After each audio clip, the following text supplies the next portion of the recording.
Hello and welcome back. I'm Natalie MacDonald and you're watching Sydney Direct. Currency wars, who's in, who's out, and what are the economic implications of a lower yielding currency? I spoke to Janu Chan of St George.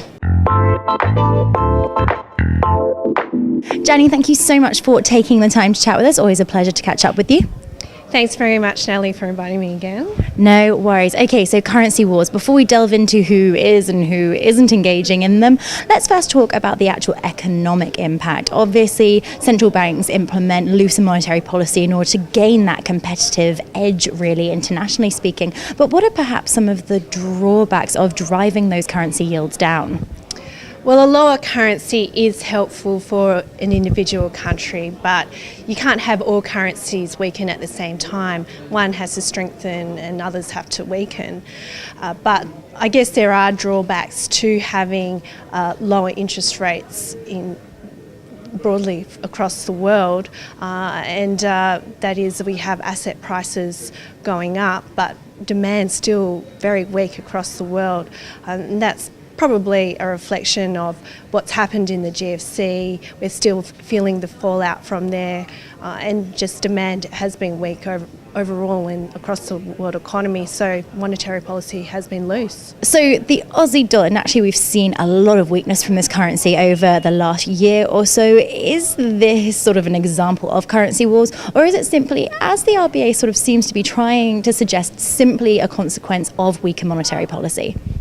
It certainly does feel a bit like the RBA has joined the currency war, but the fact is the Australian economy has been weak, and I think the RBA just simply wants to find a way to provide some stimulus. Lower interest rates has been what they've done to help that Australian economy along.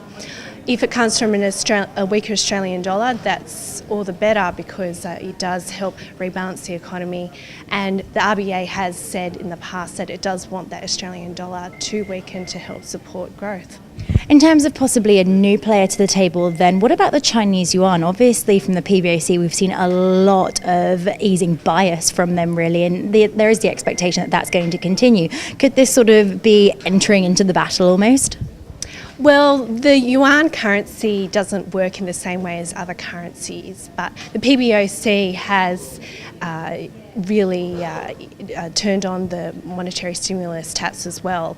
So they are easing policy, and there is a possibility that it could announce or it could want the currency to weaken as well. So we'll just have to wait and see. There are some risks on the horizon for the Chinese economy, and they have signalled that they want to do as much as they can to stimulate growth. So that could come in the way of more easier monetary policy through lower interest rates and possibly a lower currency.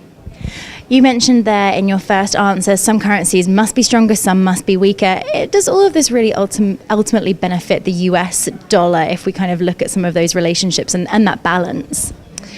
It does look as though the US dollar is likely to strengthen. It has already strengthened a lot, and that trend will likely continue as the Fed becomes closer to hiking interest rates, and that could become more apparent in the middle of this year or later this year.